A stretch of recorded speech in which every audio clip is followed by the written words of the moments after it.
Bienvenue dans le podcast de Briller de Santé. Je suis Élodie Leclerc, coach en nutrition, bien-être et développement personnel. Et je suis ici pour partager avec toi les clés pour prendre soin de ton corps et t'aider à briller de mille feux. Je me réjouis de partager ce nouvel épisode à tes côtés. Installe-toi confortablement et savoure cet instant. Salut beauté, j'espère que tu vas bien. Alors ça faisait assez longtemps qu'on n'avait pas fait ici un épisode du podcast et donc je suis super contente de te retrouver aujourd'hui. Mais tu verras, je ne suis pas seule car aujourd'hui j'ai l'immense plaisir d'être avec Amina Sutter. Donc coucou ma belle Amina. Bonjour à tous, j'espère que vous allez bien. Donc voilà, aujourd'hui on avait envie de faire cet épisode à deux pour vous parler de l'alimentation émotionnelle. Donc ici je vais poser quelques petites questions à Amina, elle va vous répondre, vous allez voir, on va vraiment partir... ici c'est comme si on était autour d'un petit thé, on se pose, posez-vous aussi, on va vraiment échanger de manière... comme quand nous deux on est ensemble et qu'on papote pendant des heures et des heures. Exactement. Donc voilà, je vais quand même te laisser te présenter parce qu'il y a peut-être des personnes qui te connaissent pas, donc explique-nous un petit peu ce que tu fais, tout ton travail et ton parcours. Exactement. Bonjour à toutes, j'espère que vous allez bien, à tous aussi, parce qu'il y a peut-être aussi des mecs qui écoutent. Yes. Voilà. Je m'appelle Amina, je suis une amie d'Élodie, on s'est rencontrés il y a à peu près 1 an et demi, quelque chose comme ça. Coup de cœur international, intergalactique, voilà. Moi, ce que je fais un petit peu, c'est que j'ai une chaîne YouTube, un podcast, un compte Instagram, je suis entrepreneuse, j'aide les femmes à se libérer des troubles du comportement alimentaire. Donc ça, c'est la première chose par laquelle j'ai commencé. Et puis ensuite, j'ai un petit peu élargi mon domaine, à savoir que j'ai commencé à beaucoup parler d'alimentation intuitive, et puis après d'amour de soi. Et puis c'est vrai que là je suis en train un peu de me réorienter plutôt vers l'amour, l'acceptation du corps, la reconnexion à sa féminité, etc. Donc voilà, c'est tout ce que vous allez pouvoir trouver sur ma chaîne et sur mon podcast. On parle d'alimentation, on parle de connexion à soi, on parle de développement personnel, tous les sujets qui me passionnent en tout cas. Donc je parle toujours avec le cœur et avec beaucoup d'amour, donc voilà, n'hésitez pas à aller faire un petit tour sur ma chaîne si ça vous intéresse. Je crois que le mot amour inconditionnel aurait pu être créé par Amina. Non mais franchement, allez-y, foncez sur sa chaîne, sur son compte Instagram et autres. De toute façon, je vous mettrai toutes les infos en dessous ici, que ce soit sur YouTube ou sur les autres plateformes de podcast. Je vous mettrai toutes les infos pour la retrouver. Alors, on va plonger dans le vif du sujet, puisque ici, on va vraiment parler de l'alimentation émotionnelle. Donc, c'est un sujet, évidemment, qui est hyper important. Moi, j'en parle de plus en plus aussi, puisque je quitte petit à petit aussi la nutrition pour me diriger vers la libération émotionnelle. Et finalement, à travers, ça fait plus de 3 ans maintenant que j'accompagne les personnes, que ce soit à travers les programmes ou en individuel. Et c'est vrai que très souvent, dans la plupart des cas, derrière les troubles alimentaires et autres, on a quand même très souvent des blocages émotionnels et autres. Et on se rend compte que l'alimentation émotionnelle prend beaucoup de place, de plus en plus. Et donc ici, on va vraiment plonger dans le sujet en profondeur. Et puis Amina va nous partager évidemment tous ses conseils, sa vision aussi par rapport à tout ça. Est-ce que dans un premier temps, tu pourrais nous expliquer ce que c'est finalement l'alimentation émotionnelle ? Parce qu'il y a peut-être des personnes qui se disent, mais qu'est-ce que c'est ? Donc, c'est quoi l'alimentation émotionnelle ? Alors, je vais peut-être commencer par dire que j'ai l'impression que de nos jours, l'alimentation émotionnelle a très mauvaise réputation, à savoir que c'est tout le temps négatif. Il faut pas manger ses émotions, manger ses émotions c'est mal, etc. Et je vais juste commencer par dire pour toutes les personnes qui ont peut-être pas une relation très saine à la nourriture, et j'en parle notamment beaucoup aux personnes dans mes coachings et dans mes programmes, quoi qu'il arrive, manger c'est jamais mal. Manger c'est pas mal. Manger ses émotions c'est pas ce qu'il y a de mieux, parce que ça va pas vous aider à vous libérer de vos émotions, ça va pas vous aider à vous sentir plus épanoui, ça va pas vous aider à vivre une vie plus heureuse, mais en tout cas c'est pas mal. C'est pas parce qu'on mange ses émotions que c'est mal. Et quand vous mettez alimentation émotionnelle sur Google, sur YouTube, vous allez sur les blogs lire des articles, on dirait que c'est le nouveau cancer. C'est vraiment, c'est mal, il faut pas, comment se libérer, on est prisonnière de ça. Et en fait non. Manger, dans tous les cas, c'est jamais mal. Après, qu'est-ce que c'est que l'alimentation émotionnelle ? Pour moi, en fait, c'est vraiment le fait de manger pour combler un manque. Manger soit pour combler un manque, pour combler un vide, ou alors pour s'empêcher, se distraire de ce qu'on éprouve vraiment à l'intérieur. Ce qu'on ressent. C'est ça. Donc que ce soit au niveau émotionnel, dans les émotions, je vais dire négative entre guillemets, mais il n'y a pas d'émotion négative en vérité, hein. Mais que ce soit de la tristesse ou de la colère. Moi je dis toujours émotion agréable ou désagréable. Voilà. Émotion désagréable comme une tristesse, un vide, un manque, la solitude, l'ennui, c'est quelque chose que je vois très souvent, hein, des gens qui mangent par ennui. Et en fait c'est simplement se distraire de l'émotion en mangeant. Voilà, parce que au final, la nourriture aujourd'hui est trop disponible et trop stimulante pour nous, bien évidemment, parce que nous, on est quand même des petits hommes des cavernes, hein, à la base. On n'est pas censé vivre dans des sociétés aussi développées où il suffit de descendre au supermarché ouvert 24h/24 pour acheter un paquet de Oreo avec des tonnes de sucre et d'additifs qui vont te provoquer un pic de dopamine beaucoup trop fort que ton cerveau, il sait pas quoi faire avec tout ça. Et au final, on se distrait de ce qu'on ressent vraiment à l'intérieur avec ça. Oui, c'est une certaine fuite au final. Hein, c'est une fuite, complètement. Et ce que je vois très souvent, en fait, c'est que au final, pourquoi on a envie d'essayer de retrouver un rapport plus sain à la nourriture et d'arrêter de manger ses émotions? Parce que ça aide pas, en fait, au final. Ça aide pas. Le seul moyen de vivre une vie plus épanouie, c'est d'apprendre à vivre ses émotions. Ouais.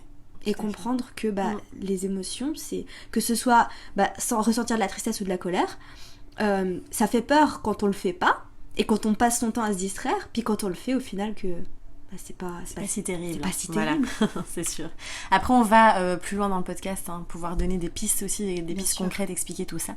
Est-ce que tu as remarqué qu'il y avait souvent un même type de profil de personnes qui vivent cette alimentation émotionnelle? Est-ce qu'il y a beaucoup de profils, je veux dire, ou de critères ou de caractéristiques de personnes qui reviennent régulièrement? Oui, alors il y a quelque chose qui me vient en tête là tout de suite, c'est les personnes qui sont dans le déni et qui sont pas honnêtes avec elles-mêmes. Et qui vivent une vie par défaut. C'est-à-dire qu'elles sont dans la programmation de la société, tu dois faire ci parce que ça, dans la logique, dans le mental, et en fait elles se posent pas vraiment les questions de qu'est-ce qu'elles aiment vraiment, qu'est-ce qu'elles veulent vraiment faire, qu'est-ce qui les passionne. Elles font peut-être un travail qui les satisfait pas totalement, mais elles se disent que bon c'est pas si mal et puis ça paye le loyer, ou alors elles sont dans une relation qui leur convient pas tout à fait, il y a pas trop de passion et c'est pas tout à fait ça, mais au moins on n'est pas seul, hein, parce qu'on a peur d'être seul. Ou alors elles se demandent pas ce qu'elles ont vraiment envie de faire, ou alors elles ont peur de partir en voyage, partir à l'aventure, vivre pleinement leur sexualité, etc. Donc, oui, d'ailleurs, il y a un lien qui est très très étroit, on le sait, entre la sexualité, la créativité, les émotions et la nourriture, puisqu'ils font partie du même pôle aussi. On va pas aller trop loin non plus, parce qu'on en parle aussi, mais au niveau des chakras aussi, au niveau des centres énergétiques. Et donc, clairement, on voit que quand il y a un de ces 4 pôles qui est déséquilibré, et bien souvent on vient combler, et souvent c'est le cas dans l'alimentation au final. C'est ça, parce que ce que je dis en fait très souvent aussi dans mes vidéos, c'est que le pôle alimentaire c'est le plus facile à aller combler, c'est le plus facile à nourrir. Ouais, exactement. Super, merci beaucoup.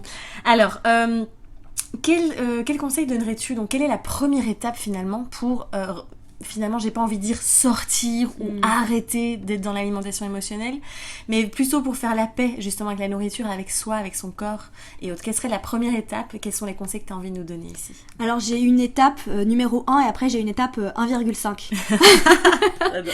Alors l'étape numéro 1 déjà c'est la prise de conscience. Toujours. Évidemment. C'est toujours la prise de conscience. Donc typiquement ce genre de podcast, on les fait aussi pour te faire prendre conscience. Peut-être que ça va t'aider en fait à te dire peut-être que moi je fais ça et que si j'ai envie je peux essayer autre chose. Voilà, ça c'est la première chose. Et l'étape 1,5 c'est en lien avec la prise de conscience, c'est d'être honnête avec soi-même. Parce que moi des fois je mange mes émotions. C'est vrai que j'aide les personnes à se sortir de ça, j'aide les personnes à se libérer et à se libérer émotionnellement, et toi aussi d'ailleurs, tu fais ça. Bien sûr. Puis des fois, je m'achète un bout de chocolat. On le fait tous, hein. Et on le fait tous. Et on n'est pas des super humains. Mais non, évidemment. Donc, on est des humains. C'est ça. Non, c'est normal. D'être honnête avec soi-même et de se dire, c'est ok, parfois. Et on peut pas tout le temps être parfait.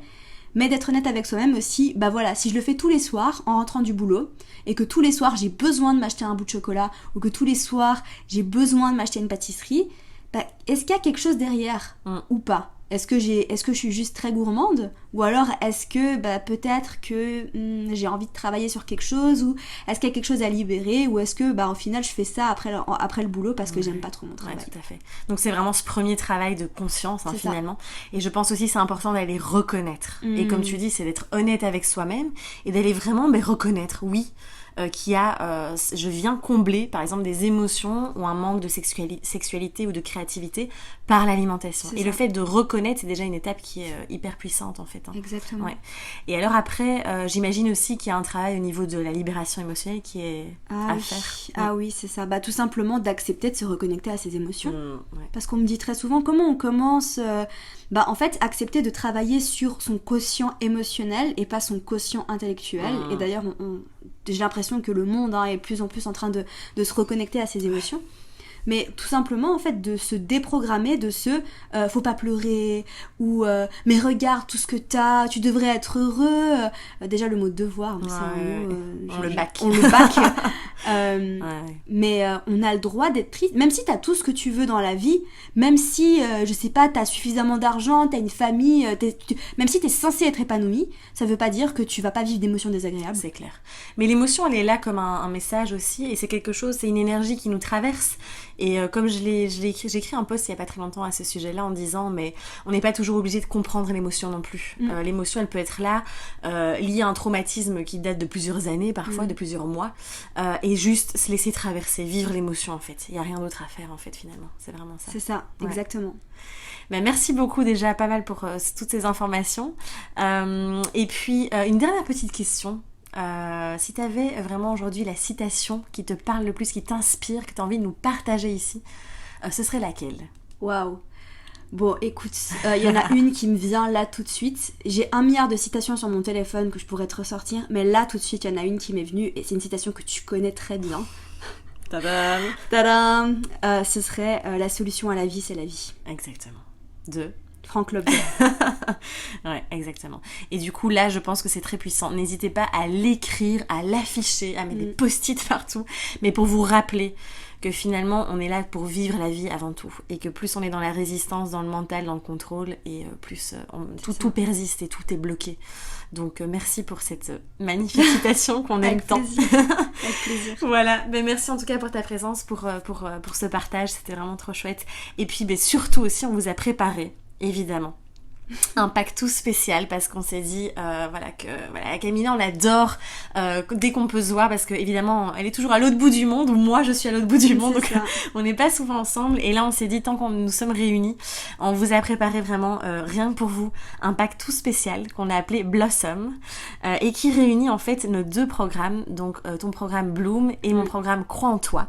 Donc tu peux un peu nous parler de ton programme Bloom peut-être rapidement. Oui. Le programme Bloom justement c'est mon dernier bébé, c'est mon programme qui va vous aider en fait à arrêter de manger vos émotions notamment, mais à comprendre en fait quel est ce vide que vous comblez avec la nourriture. Si toi qui m'écoutes, t'as l'impression que des fois tu manges alors que t'as pas trop faim, tu manges alors que t'as pas trop envie, tu sais pas trop pourquoi, que t'as tendance à grignoter un petit peu, mais que y a quelque chose en toi qui demande en fait à être révélé, mais tu sais pas trop quoi. Ce programme va vraiment pouvoir t'aider en fait à te reconnecter à toi-même pour vraiment savoir qu'est-ce qui se cache vraiment. Qu'est-ce qui te manque pour être pleinement épanoui, pleinement libéré et croquer la vie à pleines dents.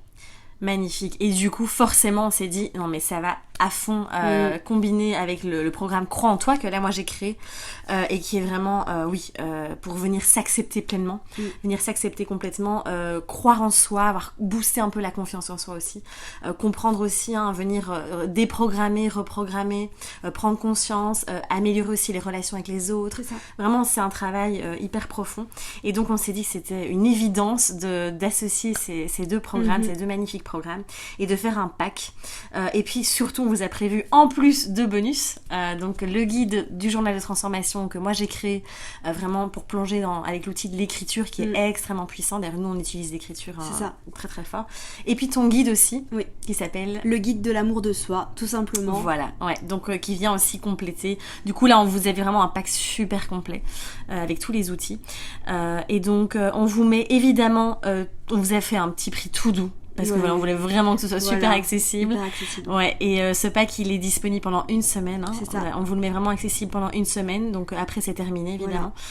Donc on vous met toutes les infos de toute façon en dessous. Dans la barre d'infos. Dans la barre d'infos, il y aura le lien. N'hésitez pas si vous avez la moindre question, vous contactez soit Amina, soit moi. Vous nous envoyez un petit message, que ce soit sur les réseaux sociaux ou par mail. Donc voilà pour le magnifique pack Blossom. Je sais pas si tu veux rajouter quelque chose. Bah non, à part que j'ai été ravie de faire ce podcast avec toi comme d'habitude. Hein. Ouais. C'est une conversation ultra fluide et Ça coule, c'est évident. Ça coule de source. Voilà. Là, on vient de passer une semaine ensemble à Paris, c'était magique. Et ouais. donc voilà, on a eu des conversations absolument magnifiques. Donc c'est un bonheur vraiment de pouvoir partager un petit morceau avec vous. Donc voilà. Bon allez, on vous laisse ici en tout cas. On te laisse ici, tu sais bien, hein, tu, te, vous, on ne sait plus. En tout cas, on te dit à très très vite. Prends soin de toi et ose briller.